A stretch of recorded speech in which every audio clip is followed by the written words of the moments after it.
ఆత్మ ద్వారా దేవుని వాక్యం లిఖింపు చేశాడు. అది తప్పైనా రైట్ అయినా. అయితే పిల్లరా, దేవుని మనం ఎప్పుడు కూడా తప్పు పట్టుకోవడానికి వీల్లేదు. దేవుడు ఎప్పుడు కూడా తప్పు చేయలేదు. దేవుడు తన నిబంధనకు విరుద్ధంగా ఎప్పుడు ప్రవర్తించినట్లు బైబిల్లో మనం కనుగొనలేము. ఏదైనా తప్పులు చేశారంటే అది కేవలము మనుషులే తప్పులు చేశారు కానీ దేవుడు అన్నిటికీ తప్పు చేసేవాడు కాదు. తన నిబంధనను మర్చేవాడు కాదు. తన నిబంధనను మీరేవాడు కాదు అనేటువంటి సత్యాన్ని నేను జ్ఞాపకం చేస్తున్నాను. లోకంలో నరబలినటువంటివి ఉన్నవి. దేవతలకు, అన్ని దేవతలకు నరబలులు అర్పించేవారు. అయితే పిల్లరా, దేవుడు నరబలిని కోరుకుంటాడా? నరబలిని అంగీకరిస్తాడా? నరబలిని దేవుడు స్వీకరిస్తున్నాడా అనేటువంటి సంగతి మనం ఈ రోజు జ్ఞాపకం చేసుకోవాల్సినటువంటి అవసరం ఉంది. లేవ్యాకాండము 18వ అధ్యాయం 21వ వచనం, నీవు ఏమాత్రమును నీ సంతానమును మొలేకు నిమిత్తము అగ్నిగుండమును దాటనీయకూడదు, నీ దేవుడి నామమును అపవిత్రపరచకూడదు, నేను యెహోవాను. విన్నారు కదా, దేవుడు ఇశ్రాయేలు ప్రజలకు ధర్మశాస్త్రం ఇచ్చినప్పుడు ఏం చెప్పాడో మనం ఇక్కడ చూస్తున్నాం. నీవు ఏమాత్రమును నీ సంతానాన్ని మోలేకు నిమిత్తము అగ్నిగుండమును దాటనీయకూడదు, నీ దేవుడిని యెహోవా నామమును అపవిత్రపరచకూడదు, నేను యెహోవాను. దేవుడు అన్యజనుల యొక్క అర్పణలను, దేవుడు అన్యజనుల యొక్క ఆచారాలను నిషేధిస్తా ఉన్నాడు. ఇశ్రాయేలు ప్రజలు పరిశుద్ధులుగా ఉండాలని దేవుని కోరిక, పరిశుద్ధత కలిగినటువంటి వారిగా, నైతిక విలువలు కలిగినటువంటి వారిగా ఉండాలనేది దేవుని కోరిక, దేవుని ఆశ అనేటువంటి సంగతిని మనం జ్ఞాపకం చేసుకోవాలి. ప్రియులగా అన్యజనులు చేసే పని ఏంటంటే, మోలేక్ అనేటువంటి దేవతకు వారు బలులు అర్పించేవారు. అంతేకాదు అగ్నిగుండాన్ని దాటించేవారు. మన ప్రాంతాల్లో కూడా ఇలాంటి ఆచారం ఉంది. అగ్నిగుండం, మరి అగ్నిగుండం మీద నడిచి వెళ్ళడం అనేటువంటిది సాంప్రదాయము మన ప్రాంతాల్లో, మన దేశంలో కూడా ఉంది, ఇంకా అనేక దేశాల్లో ఉంది. బహుదేవత ఆరాధన చేసే వారికి ప్రక్రియ జరిగిస్తారనేటువంటి విషయం మనం గమనించాలి. దేవుడు దీనిని నిషేధించాడు. అన్ని జనులు చేసేటువంటి ఈ క్రియను దేవుడు నిషేధించినట్లుగా మనం చూస్తున్నాం. ద్వితీయోపదేశకాండము మరి చూసినట్లయితే 12వ అధ్యాయం 31వ వచనాన్ని కూడా మనం చూద్దాం. ద్వితీయోపదేశకాండము 12వ అధ్యాయము 31వ వచనము, తమ దేవతలకు వారు చేసినట్లు నీవు నీ దేవుడైన యెహోవాను గురించి చేయవలదు. ఎలైనగా యెహోవా ద్వేషించు ప్రతి ఏ క్రియను వారు తమ దేవతలకు చేసిరి. వారు తమ దేవతల పేరిట తమ కుమారులను, తమ కుమార్తెలను అగ్నిహోత్రములు కాల్చివేయుదురు కదా. విన్నారు కదా, ఇక్కడ జాగ్రత్తగా మీరు గమనించండి. అన్యజనులు నరబలులు అర్పించేవారు పూర్వకాలంలో.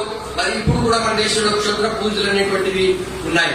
ఆ క్షుద్ర పూజల్లో మరి చిన్న పిల్లల్ని బలి అర్పించడం, స్త్రీలను, కన్యకలను బలి అర్పించడం, మరి యవనస్తులను బలిగా అర్పించడము అనేటువంటిది మనం అప్పుడప్పుడు జరగడం మనం పేపర్లో చూస్తూ ఉన్నాం. ఇది అన్యాచారంగా మనకు కనిపిస్తుంది. తమ దేవతలకు వారు ఆ విధంగా చేసేవారని దేవుని వాక్యంలో మనం చూస్తున్నాం. దేవుడు అది హేయమైన క్రియగా పరిగణించాడు. వారు తమ దేవతలకు చేసి, వారు తమ దేవతల పేరట తమ కుమారులను, తమ కుమార్తెలను అగ్నిహోత్రములో కాల్చివేయుదురు కదా అని మనం చూస్తూ ఉన్నాం. కాబట్టి అగ్నిలో వారు కాల్చివేసేవారు.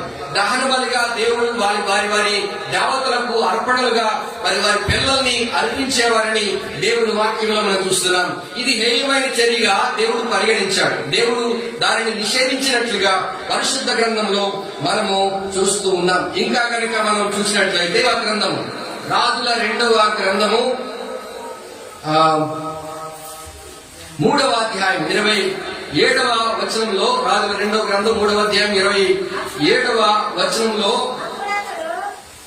అప్పుడు అతడు తన కుమారుగా ఏలవలసిన తన జ్యేష్ఠ కుమారుని తీసుకుని పట్టణపు ప్రాకారం మీద దహన బలిగా అర్పింపగా ఇశ్రాయేలు వారి మీదకి కోపం బహుగా వచ్చెను. కనుక వారు అతన్ని విడిచి తమ దేశమునకు మరలిపోయిరి. ఇక్కడ మనం చూస్తున్నప్పుడు ఇశ్రాయేలీకి మోయాబీయులకి యుద్ధం జరిగింది. యుద్ధం జరిగినప్పుడు మోయాబీయుల యొక్క రాజు చేసిన పని ఏమిటంటే, తమ దేవతలకు తన సొంత కొడుకుని తీసుకుని వెళ్లి దహన బలిగా అర్పించినట్లుగా ఈ లేఖనం మనకు తెలియజేస్తుంది. కాబట్టి అన్యజనులు వారి తమ దేవతలను సంతోష పెట్టడానికి కావచ్చు, కోరికలను తీర్చుకోవడానికి కావచ్చు, పిల్లల వారికి ఆ విధంగా తమ సొంత బిడ్డల్ని కూడా బలిగా అర్పించేటువంటి సాంప్రదాయము లేక దహన బలిగా ఇచ్చేటువంటి సాంప్రదాయం ఉన్నట్లుగా దేవుని వాక్యంలో మనము చూస్తూ ఉన్నాం. మోయాబు రాజు తన యొక్క సొంత కుమారుని దహన బలిగా అర్పించినట్లుగా మనం చూస్తున్నాం. ప్రియులారా, ఇక్కడ మనం గమనించాల్సింది ఏంటంటే దేవుడు నరబలిని నిషేధిస్తాడు. దేవుడు నరబలిని అంగీకరించలేదని దేవుని వాక్యంలో మనకు చాలా స్పష్టంగా కనిపిస్తుంది. దేవుడు అది హేయమైనదిగా ఎంచినట్లుగా మనం వాక్యంలో చూడగలుగుతున్నాం. మరైతే అబ్రహాము కుమారుడి సంగతి ఏంటి అని మనలో కొంతమందికి ప్రశ్న రావచ్చు. అబ్రహాము తన సొంత కుమారుడిని బలిగా ఇమ్మని దేవుడు అడిగాడు కదా, దేవుడు అలాగా అడగవచ్చునా అనేటువంటి ప్రశ్న మనకు కనిపిస్తోంది. ఈ యొక్క సన్నివేశం బైబిల్లో మనకు చూసినప్పుడు పరిశుద్ధ గ్రంథంలో దేవుడు అబ్రహాముకి మధ్యనటువంటి సంబంధాన్ని మనం చూస్తున్నాం. అబ్రహాముతో దేవుడు చెప్పాడు కదా, నేను నీకు ఇచ్చినటువంటి ఒకగానొక కుమారుణ్ణి నాకు దహన బలిగా అర్పించాలి అని చెప్పి దేవుడు అడిగినట్లుగా ఆదికాండం 22వ అధ్యాయంలో మనం చూడగలుగుతాం. ఆదికాండం 22వ అధ్యాయంలో దేవుడు అబ్రహాముని ఎందుకు ఆ విధంగా అడిగాడు, దేవుడు అది కోరుకుంటున్నాడా అనేటువంటి ప్రశ్న మనకు కలుగుతుంది. దేవుడు ఖచ్చితంగా అడిగాడు. అడగడంలో ఏమాత్రం కూడా సందేహం లేదు. నేను నీకు ఇచ్చినటువంటి ఒక్కగానొక కుమారుణ్ణి నాకు దహన బలిగా అర్పించమని దేవుడు అబ్రహామును కోరాడు. ఎందుకు కోరాడు? దేవుడు మరి నరబలిని కోరుతున్నాడా, నరబలిని దేవుడు ఇష్టపడుతున్నాడా అనేటువంటి ప్రశ్న ఇక్కడ మనకు కలుగుతుంది. అలాంటి ప్రశ్న వచ్చినప్పుడు దేవుని వాక్యం మనకి ఏమని చెప్తుందో మనం చూస్తాము. పరిశుద్ధ గ్రంథంలో ఆదికాండము 22వ అధ్యాయం 1వ వచనం చెప్తుంది, ఆ సంగతులు జరిగిన తర్వాత దేవుడు అబ్రహామును పరిశోధించెను. విన్నారు కదా, దేవుడు అబ్రహామును పరిశోధించడానికి దేవుడు తన సొంత కుమారుడు లేకపోతే అబ్రహాం యొక్క సొంత కుమారుడు లేకపోతే ఏకైక కుమారుడు వృద్ధాప్యంలో పుట్టినటువంటి కుమారుణ్ణి దేవుడు అనుగ్రహించినటువంటి కుమారుణ్ణి మరలా తిరిగి దేవుడికి ఇచ్చేయమని చెప్పేసి దహన బలిగా ఇవ్వమని చెప్పేసి దేవుడు అడుగుతున్నప్పుడు వీళ్ళరా అబ్రహాం అక్కడ పరీక్షించబడినట్లుగా మనం చూస్తున్నాము. తన కుమారుణ్ణి ప్రేమిస్తున్నాడా లేక నన్ను ప్రేమిస్తున్నాడా, నాకంటే ఎక్కువగా తన కుమారుణ్ణి ప్రేమిస్తున్నాడా అనేటువంటి పరీక్ష అక్కడ కలిగినట్లుగా మనం చూస్తున్నాం. దేవుడు అబ్రహామును పరీక్షించాడు తప్ప బలిని కోరలేదు అనేటువంటి సంగతి మనకు చాలా స్పష్టంగా కనిపిస్తోంది.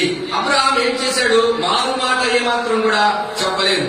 బలిగా అర్పించడానికి మోరియా పర్వతానికి తీసుకుని వెళ్లిపోయి తన సొంత కుమారుణ్ణి బలర్పించడానికి తన యొక్క చేతిని ఎత్తినప్పుడు దేవుడు అడ్డుకున్నట్లుగా మనం చూస్తున్నాం. ఆదికాండం 22వ అధ్యాయం 10వ వచనం చూస్తాం. అప్పుడు అబ్రహాం తన కుమారుని వధించినప్పుడు తన చెయ్యి చాపి ఎత్తి పట్టుకొనగా యెహోవా దూత పరలోకం నుండి అబ్రహామా అబ్రహామా అని పిలిచెను. అందుకు అతడు చిత్తము ప్రభువా అని అడిగాను. అప్పుడు ఆయన, ఈ చిన్నవాని మీద చేయి వేయకుము, అతను ఏమీయో చేయకుము, నీకు ఒక్కడై ఉండా నీ కుమారుని నాకు వెనుతీయలేదు గనుక నీవు దేవునికి భయపడేవారి వాడిని ఇందువలన నాకు కనబడుచున్నది అని నేను. దేవునికి స్తోత్రం కలుగును గాక. ప్రియులారా, దేవుడు అది ఒకవేళ నరబలికి ఇష్టపడినట్లయితే అంగీకరించేవాడు కదా. దేవుడు ఆ యొక్క పిల్లవాడిని అర్పించేటప్పుడు లేక అబ్రహాము ఆ పిల్లవాడిని అర్పించేటప్పుడు దేవుడు అడ్డుకున్నట్లుగా మనం చూస్తున్నాం. అబ్రహామా అబ్రహామా ఆగు అన్నాడు. దేవునికి స్తోత్రం కలుగును గాక. ఎందుకు చేతనంటే అబ్రహాము దేవుడి మాట ఏ మాత్రం కూడా ధిక్కరించలేదు, వెనుతీయలేదు. అది కష్ట సమయం.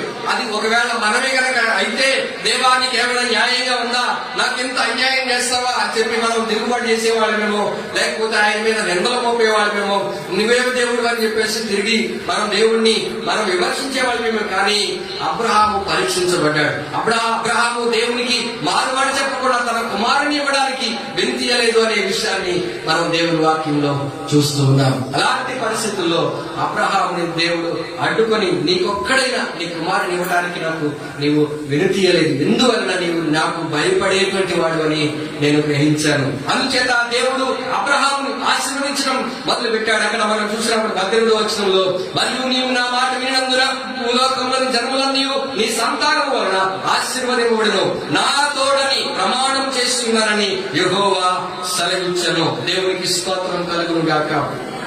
విన్నారు ప్రియులారా, అబ్రహాము పరీక్షించబడ్డాడు. అబ్రహాము దేవుడు పెట్టినటువంటి పరీక్షలో గెలిచాడు. అందుకని వీళ్ళరా ఆ అబ్రహామును దేవుడు పరీక్షించినప్పుడు అబ్రహాము గెలవటాన్ని బట్టి వీళ్ళరా అబ్రహాం దేవుని యందు భయభక్తులు కలిగినటువంటి వాడని రుజువు చేశాడు. అబ్రహాము మనకు తండ్రి అని పిలవడానికి, లేకపోతే విశ్వాసులందరికీ కూడా పితామహుడు లేకపోతే తండ్రి అని పిలవడానికి ఒక ప్రత్యేకమైన కారణం అక్కడ మనకు కనిపిస్తోంది. ఆ విధంగా చేయకపోయినట్లయితే అబ్రహాము నమ్మకస్తుడని, యథార్థవంతుడని, దేవునికి భయపడేవాడని ఎలా తెలుస్తుంది? కాబట్టి యుగాంతమైనటువంటి మనకు బుద్ధి కలగడానికి, మనకు జ్ఞానం కలగడానికి దేవుడు ఆ ప్రక్రియను ప్రకటించాడు తప్ప అబ్రహాము విషయంలో తన కుమారుని బలిని ఇవ్వడానికి హృదయపూర్వకంగా దేవుడు అంగీకరించడము కాని కాదు, దేవుడు కోరుకోవడము కాని కాదు. దేవునికి స్తోత్రం కలుగునుగా. అట్లయితే దేవుడు మనము ప్రేమించి తన సొంత కుమారుణ్ణి, తన జనదైక కుమారుని మన కొరకు పంపించి బలిగా అర్పించుకున్నట్లుగా మనం చూస్తున్నాం. దేవుడు ప్రేమ కలిగినటువంటి వాడు, దేవుడు మనల్ని ప్రేమించేవాడు, దేవుడు మనకు అన్యాయం చేసేవాడు కాదు అనేటువంటి సత్యాన్ని మనం గ్రహించాలి. అంత మాత్రమే కాదు కానీ పిల్లరా, దేవుడు అన్యాయము చేయడు, దేవుడు అక్రమము చేయడు, దేవుడు తన నిబంధనకు విరుద్ధంగా ప్రవర్తించడం అనేటువంటి సత్యాన్ని మనం గ్రహించాల్సినటువంటి అవసరం మనకుంది. యొప్తా ఇప్పుడు దేవుడికి బలిగా తన యొక్క కుమార్తెను అర్పించాడా, తన కుమార్తెను దహన బలిగా అర్పించాడా అనేటువంటి సంగతిని మనము ఆలోచించదగినటువంటి విషయం. దేవుడు మన నుండి ఏమి కోరుకుంటున్నాడో దాని గురించి మనం అవగాహన కలిగి ఉండాలి. దేవుడికి మనము చేసుకునేటువంటి మొక్కుబడి ఏదైనప్పటికీ కూడా దేవునికి అంగీకారముగా ఉండాలి, దేవునికి అంగీకారంగా ఉండాలి, దేవుని చిత్తానుసారంగా ఉండాలి. బైబిల్కి విరుద్ధంగా ఉండడానికి వీలేదు. మనం అనేక మొక్కుబడులు చేసుకుంటా ఉంటాము. అయితే చేసుకునే మొక్కుబడి దేవునికి ఇష్టమైందా కాదా, దేవునికి అంగీకారం కాదా అనేటువంటిది మనం ఆలోచించాల్సిన అవసరం ఉంది. యొప్తా అయితే ఆ లోక సంబంధమైన ఆలోచనలతో ఉండి ఉండవచ్చేమో, లేకపోతే ఆ ప్రకమైనటువంటి దేవతల యొక్క ప్రభావం అతని మీద పడి ఉండవచ్చేమో. అయితే ఏమాత్రం కూడా సరైనటువంటి అవగాహన లేకుండా అతడు ఏదైతే నా ఇంటి నుండి మరి నేను యుద్ధం చేసి బయటకు వచ్చినప్పుడు, యుద్ధం చేసి నా ఇంటికి వెళ్తున్నప్పుడు ఏదైతే ఇంటి నుండి మొదటిగా నన్ను ఎదుర్కోవడానికి వస్తుందో దానిని నేను దహన బలిగా అర్పిస్తాను, అది యెహోవాకు ప్రతిష్ఠితమగును అని చెప్పి ఈ యొక్క మొక్కుబడి చేసుకున్నట్లుగా మనం చూస్తున్నాం. ప్రభునందు ప్రియులారా, మనం చేసుకునే మొక్కుబడి దేవుడికి ఇష్టమైందా కాదా ఆలోచన చేయండి. ఒకవేళ తన కూతురు ఎదురవుతుందని యొప్తాకి తెలిసి ఉండకపోవచ్చు, కానీ అతడు సరైనటువంటి అవగాహన లేకుండా, సరైన ఆలోచన లేకుండా, సరైనటువంటి దైవ చిత్తాన్ని గ్రహించకుండా అతడు మొక్కుబడి చేసుకున్నట్లుగా మనము దేవుని యొక్క వాక్యంలో మనం చూస్తున్నాం.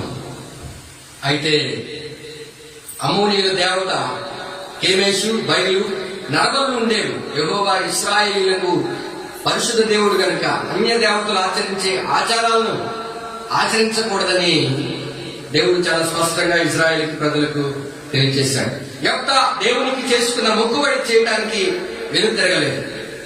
ఏదైతే దేవుడికి మొక్కుబడి చేశాడో దానిని చేయడానికి అతడు ఏమాత్రం కూడా సందేహించలేదు. ఎందుకోసం అంటే దేవుని వాక్యంలో మనం చూసినప్పుడు సంఖ్యాకాండ 30వ అధ్యాయం, సంఖ్యాకాండ 30వ అధ్యాయం 20, సంఖ్యాకాండము 30వ అధ్యాయం 2వ వచనం చూసినట్లయితే 30వ అధ్యాయం 2వ వచనం, ఒకడు యెహోవాకు మొక్కుకుని ఎడల ప్రమాణం చేసిన ఎడల అతడు తన మాట తప్పక తన నోటి నుండి వచ్చినదంతయు నెరవేర్చవలెను. విన్నారా? యెహోవాకు ఒకడు మొక్కుకున్నట్లయితే, యెహోవాకు మొక్కుబడి చేసుకున్న ఎడల, లేక తాను బద్ధుడైనటకు ప్రమాణం చేసిన ఎడల అతడు తన మాట తప్పక తన నోటి నుండి వచ్చినదంతయు నెరవేర్చవలెను. చాలా ఖచ్చితంగా బైబిల్లో మనం చూస్తాం. ఏదైతే దేవుడికి మొక్కుకుంటారో ఆ మొక్కుబడి చెల్లించడానికి వెనుతీయకూడదు. ఖచ్చితంగా తన నోటి నుండి ఏదైతే వచ్చిందో అది చేసి తీరా. దేవుడికి ఏదైతే చెప్తామో మనం అది తప్పనిసరిగా చేసిరా. నేను ముందే చెప్పాను పిల్లలు, చేసుకునే మొక్కుబడి దేవుడికి ఇష్టం కలిగించేదిగా ఉండకూడదు, దేవుడికి కోపం పుట్టించేదిగా ఉండకూడదు. అది శ్రేష్టమైన అయి ఉండాలి, పరిశుద్ధమైనది అయి ఉండాలి. దేవుడు కొన్ని మొక్కుబడికి సంబంధించినటువంటి ఆచార వ్యవహారాలు బైబిల్లో పెట్టించాడు. అది ఎంత శ్రేష్టమైనదిగా ఉండాలో, ఏ విధమైన వంకర లేకుండా, ఏ విధమైన మచ్చ డాగు లేకుండా ఉండాలో దేవుడు చాలా స్పష్టంగా బైబిల్లో చెప్పాడు. ఇజ్రాయిల్ ప్రజలకు ఆ విషయం అంతా కూడా తెలుసు. కాబట్టి వీళ్ళగా ఏదైతే మొక్కుబడి చేసుకుంటారో ఆ మొక్కుబడిని తీర్చడానికి వినతీయకూడదు అనేటువంటి సంగతిని మనం బైబిల్ చూస్తున్నాం. అదే రీతిగా ద్వితీయోపదేశ కాండము 23వ అధ్యాయం, ద్వితీయోపదేశ కాండం 23వ అధ్యాయం 21-23 వచనం వరకు మనం చదివినట్లయితే 21 నుంచి, నీ దేవుడైన యెహోవాకు మొక్కుకొనిన తరువాత ఆ మొక్కుబడిని చెల్లించుటకు తడువు చేయకూడదు. నీ దేవుడైన యెహోవా తప్పక నీ వలన దాన్ని రాబట్టుకును, అది నీకు పాపమగును. నీవు మొక్కుకొనిన యెడల నీ యందు ఆ పాపము ఉండదు. నీ పెదవుల నుండి బయలుదేరిన మాటను నెరవేర్చుకుని నీ దేవుడైన యెహోవాకు మొక్కుకొనిన ప్రకారము నీవు నీ నోట పలికినట్లు స్వేచ్ఛార్పణము అర్పింపవలను. ఉన్నారు కదా, దేవుడు చాలా ఖచ్చితంగా స్పష్టంగా చెప్పాడు. నువ్వేదైతే మొక్కుబడి చేసుకుంటావో, నీ నోటి నుంచి ఏదైతే వచ్చిందో, అనవసరమైన మొక్కుబడి చేసుకోకండి. మన నోటి నుండి అనవసరమైన మొక్కుబడి చేసుకుని మర్చిపోవడం గాని, చేయలేనిలే అనుకోవడం గాని, అటువంటివి చేయటానికి వీల్లేదు. ధర్మశాస్త్ర గ్రంథంలో ఇశ్రాయేలు ప్రజలకు అంత ఖండితంగా దేవుడు ఆజ్ఞాపించాడు. అందుకని మనము ప్రసంగిలో కూడా చూస్తాం. మరి ప్రసంగి 5వ అధ్యాయంలో మనం చూస్తాం కదా, బుద్ధిహీనుడు అర్పించినట్లు బలి అర్పించక సమీపించి ఆలకించుటే శ్రేష్టం అని ప్రసంగిలో మనం చూస్తాం. కాబట్టి నీవు నోరు జారొద్దు. దేవుడు ఆకాశంలో ఉన్నాడు, నీవు భూమి మీద ఉన్నావు కనుక నీ మాటలు కొద్దిగా ఉండాలి. ఇష్టానుసారంగా మాట్లాడొద్దు, ఇష్టానుసారంగా వాగ్దానాలు చేయొద్దు. మొక్కుబడి చేసుకుంటే అది చేయడానికి వెనుతీయవద్దు. మొక్కుబడి చేసుకుంటాని నీవు చెల్లించినప్పుడు అడుగు చేయొద్దు అని వాక్యంలో మనకు చాలా స్పష్టంగా తెలియజేస్తా ఉంది. కాబట్టి జాగ్రత్త, మనం చేసుకునే మొక్కుబడి విషయంలో జాగ్రత్తగా ఉండాలి. దేవుడితో మనం మాట్లాడుతున్నాం కాబట్టి, దేవునికి మనం ప్రమాణం చేస్తున్నాం కాబట్టి, దేవునికి మనము చెప్పుకునేటువంటి విషయము చాలా స్పష్టమైనదిగా ఉండాలి, యథార్థత కలిగి ఉండాలి, నైతిక విలువలతో కూడినదై ఉండాలి.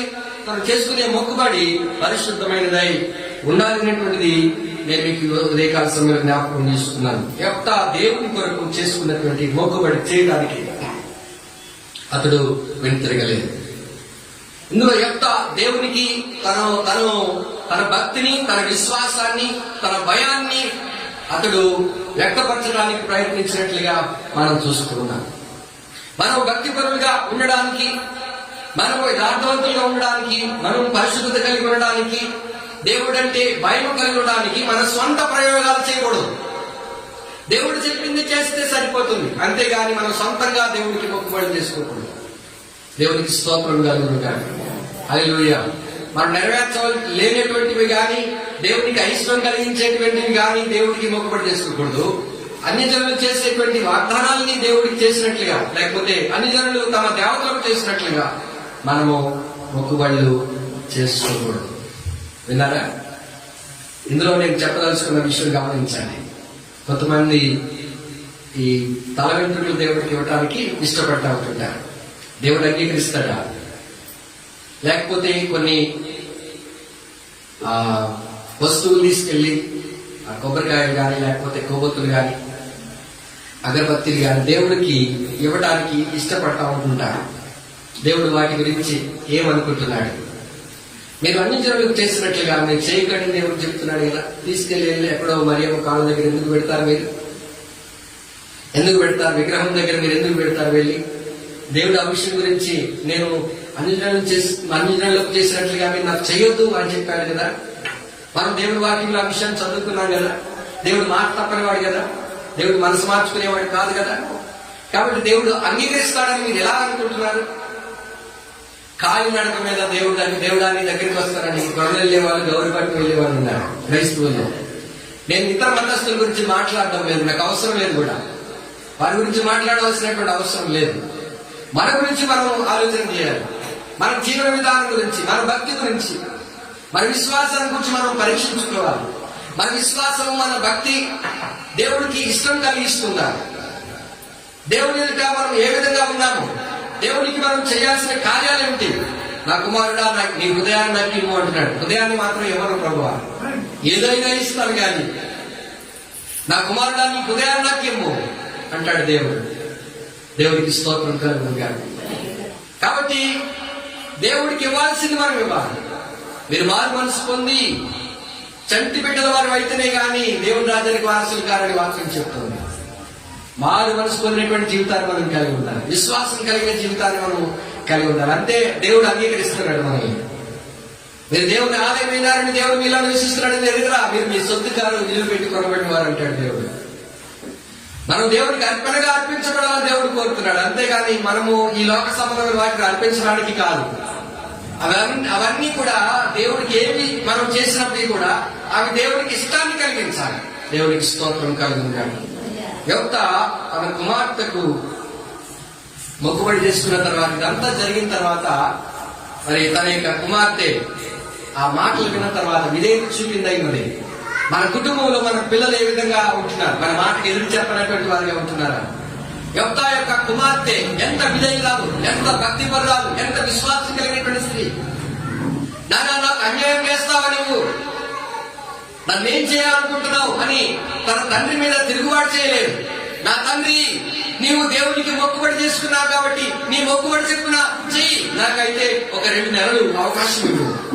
ఒక 2 నెలలు నా చెలికత్తలతో కూడా ఆ కొండకు వెళ్లి నా యొక్క కన్యత్వం గురించి విలపిస్తాను, నా కన్యత్వం గురించి దేవుని సన్నిధిలో ఏడుస్తాను అని చెప్పి ఆమె తన కన్యత్వం గురించి ఆ దూరంగా ఒక కొండకు వెళ్లి 2 నెలల పాటు విలపించడం మొదలు పెట్టింది. 2 నెలల పాటు తన కన్యత్వం గురించి ప్రలాపించటకు తండ్రిని కోరుకుంది. 2 నెలలు తన కన్యత్వం గురించి ప్రలాపించింది. ఈ లేఖనాన్ని వ్రాయడానికి వలనటువంటి ఆ యోక్త కుమార్తె దహనబలిగా అర్పించబడలేదని, దేవునికి ప్రతిష్ఠితురాలుగా కన్యకగా పురుషుని ఎరగనిదిగా ఉండిపోయినట్లు మనకు గోచరిస్తోంది.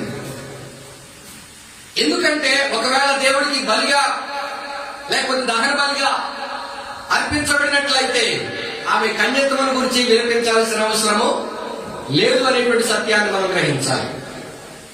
ఎందుకంటే ఇక్కడ తన కన్యత్వాన్ని గురించి వినిపించడానికి మొదలు పెట్టింది. కారణం ఏమిటంటే తన తండ్రికి ఒకే ఒక్క కూతురు, అన్నదమ్ములు లేరు, అక్క చెల్లెలు లేరు, ఒకే ఒక్క కూతురు. ఆ ఒకే ఒక్క కూతురు తన కన్యత్వాన్ని గురించి వినిపించడానికి వెళ్ళింది. ఎందుకంటే అక్కడతో తన యొక్క సంతానం, యోక్త యొక్క సంతానం ఆగిపోతుంది కాబట్టి ఆమె ఇంకా పెళ్లి చేసుకోవడానికి అవకాశం లేదు. కాబట్టి ఆమె తన కన్యత్వాన్ని గురించి వినిపించడానికి వెళ్ళినట్లుగా మనం చూస్తూ ఉన్నాం. మనం న్యాయాధిపతులు 12వ అధ్యాయము మనం చూసినట్లయితే న్యాయాధిపతుల గ్రంథంలో 11వ అధ్యాయము 39వ వచనంలో మనం చూసినట్లయితే ఆమె 2 నెలలు అంతమున ఆమె తన తండ్రి వద్దకు తిరిగి రాగా అతడు తాను కొనిన మొక్కుబడి చొప్పున ఆమెకు చేసెను. ఆమె పురుషుని ఎరుగలేదు.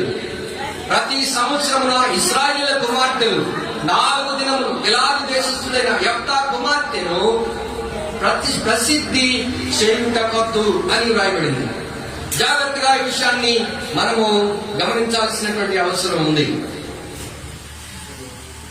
యోక్త తన మొక్కుబడి చొప్పున ఆమెకు చేసెను అని మాత్రమే రాయబడింది. తన మొక్కుబడి చొప్పున చేసెను అని రాయబడింది. మనం ఇప్పుడు జాగ్రత్తగా మొక్కుబడి ఎలా చేసుకున్నాడో చదవండి. 31వ వచనంలో నేను అమ్మోనీయుల యొద్ద నుండి క్షేమముగా తిరిగి వచ్చినప్పుడు నన్ను ఎదుర్కొనుటకు నా ఇంటి ద్వారం నుండి బయలుదేరి వచ్చినదేదో అది యెహోవాకు ప్రతిష్ఠితమగును మరియు దహన బలిగా దాన్ని అర్పించెదను. ఈ 2 మాటలు గమనించండి. ఈ 2 విషయాల్లో ఒకటి జరిగినట్లుగా మనం గమనించాలి. దేవునికి ఆమె ప్రతిష్ఠితురాలయ్యింది. దేవునికి ఆమె ప్రతిష్ఠితురాలయ్యింది. దేవుడు ఇశ్రాయేలు యొక్క ప్రజలకు ధర్మశాస్త్రము ఇచ్చినప్పుడు కూడా ప్రతిష్ఠితులు అంటే పురుషులు గాని స్త్రీలు గాని ఎవరైనప్పటికీ కూడా దేవునికి మనుషులు మాత్రము ప్రతిష్ఠితులైనప్పుడు వారు దహన బలిగా అర్పించబడడానికి వీల్లేదు. అందుచేత వారు ప్రతిష్ఠితులుగా దేవుడి కోసం అలా ఉండిపోవాలి. నాజీరుగా ఉండిపోవాల్సిందే, దేవుని కోసం వారు దేవుని సేవలో ఉండిపోవాల్సిందే అనే సత్యాన్ని మనం గ్రహించాల్సిన అవసరం ఉంది. దేవునికి స్తోత్రం కలుగును గాక. హల్లెలూయా. నిర్గమకాండం 13వ అధ్యాయం 15వ వచనంలో ఫరో మనలను పోనీయకుండా తన మనస్సును కఠినపరుచుకునగానే యెహోవా మనుషుల తొలి సంతానమేమి, జంతువుల తొలి సంతానమేమి, ఐగుప్తు దేశంలో తొలి సంతానం అంతయు సంహరించెను. ఈ హేతువు చేతను నేను మగదైన ప్రతి తొలిచూలు పిల్లలను యెహోవాకు బలిగా అర్పించుదును. అయితే నా కుమారుల్లో ప్రతి తొలి సంతానము వెల ఇచ్చి విడిపించుదురని చెప్పవలెను. విన్నారా? ఇక్కడ ఒక వెసులుబాటు ఇవ్వబడింది. దేవునికి ఏదైతే ప్రతిష్ఠిస్తామో, లేకపోతే మనుషుల్లో దేవునికి ప్రతిష్ఠించినప్పుడు వారిని ఏం చేయాలంటే ప్రతి తొలి సంతానము వెల ఇచ్చి విడిపించుదును అని చెప్పవలెను అని మనుషులకు దేవునికి ప్రతిష్ఠించినప్పుడు వారు ప్రతిష్ఠితులుగా ఉండిపోతారు. మనము లేఖనంలో ఎక్కడైతే దేవుడు ధర్మశాస్త్రంలో ఇచ్చాడో వారు ప్రతిష్ఠితులుగా ఉండిపోతారు, కానీ వారిని దేవునికి అర్పణగా లేకపోతే బలిగా అర్పించలేనటువంటి సంగతిని మనం చూస్తున్నాం. కాబట్టి దేవునికి బలిగా ఇచ్చేటప్పుడు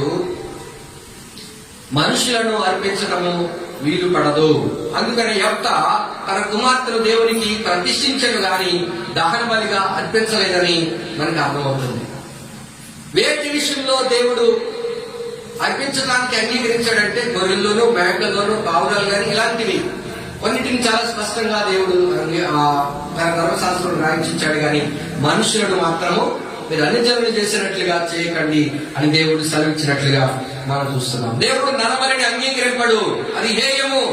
రెండవది, ఆమె తన కన్యత్వమును గురించి ప్రలాపించింది కాబట్టి, అనగా ఆమె అవివాహితుగా ఉండడానికి సిద్ధపడింది, దేవునికి ప్రతిష్ఠితురాలుగా ఉండిపోవడానికి సిద్ధపడింది కాబట్టి 2 నెలలు ఆమె విలపించి దేవుని సన్నిధికి ఆమె అప్పగించబడినట్లుగా మనము చూడగలుగుతాం.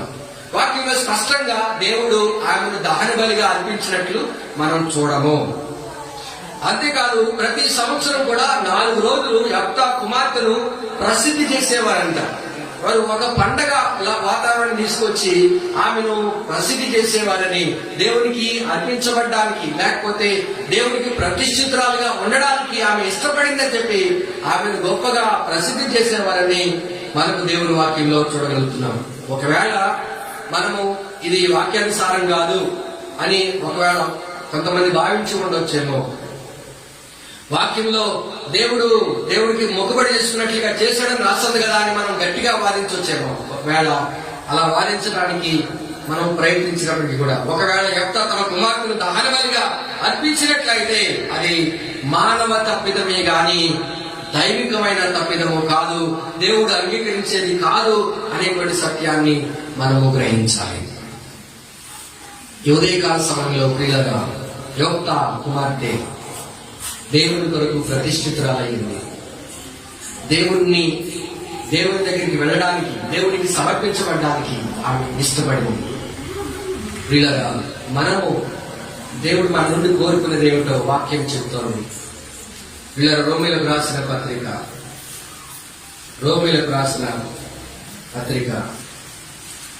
12వ అధ్యాయం 1వ వచనం. కాబట్టి నా సహోదరులారా, పరిశుద్ధమును దేవునికి అనుకూలమైన సజీవులుగా మీ శరీరంలో ఆయనకు సమర్పించుకున్నాడని దేవుని వాక్యం ఉన్నట్టు మిమ్మల్ని బతిమాలుకొచ్చున్నాము. ఇటు సేవ మీకు యుక్తమైనది. ఈ లోక మర్యాద నడిచింది కాక ఉత్తమమును అనుకూలము సంపూర్ణమైన ఉన్న దేవుని చిత్తమైన పరీక్షించి తెలుసుకున్నట్లు మీ మనసు మారి నూతనమవటం వలన రూపాంతరము పొందుడి. విన్నారా? సజీవ యాగంగా మీ శరీరాలని దేవునికి సమర్పించుకోండి. దహన బలిగా అర్పించుకోమని చెప్పట్లేదు అక్కడ. దేవునికి మీ శరీరాలని దేవునికి ప్రతిష్ఠించండి. మీ కాళ్ళు, చేతులు, చెవులు, ముక్కు, నోరు అన్నిటినీ కూడా, శరీరం అంతటినీ కూడా దేవునికి సజీవ యాగంగా సమర్పించాలి. ప్రభువా, నేను కాదు నీవే, నీ చిత్తం నా జీవితంలో నెరవేర్చండి, నా ఇష్టము కాదు, నీ అధికారానికి నేను ఒప్పుకుంటున్నాను, నీవే చేయమంటే చేస్తానని దేవుడికి అప్పగించుకోవటమే అర్పించుకోవడం. అది దేవుడు మన నుంచి కోరుతున్నాడు. దయచేసి అందరూ కూడా తల ఉంచండి, కళ్ళు మూసుకున్నాడు. మన హృదయాలు దేవునికి సమర్పించుకుంటారు. ఉదయకాల సమయంలో యోక్త తన కుమార్తెను దేవునికి ఇవ్వడానికి వెనుకీయలేదు. తన కుమార్తె దేవునికి సమర్పించుకోవడానికి ఆమె అంగీకరించింది. వారి భక్తి విశ్వాసాలు మన ముందున్నాయి. దేవుడు మన నుండి ఏం కోరుకుంటున్నాడో అది మాత్రం చేయడానికి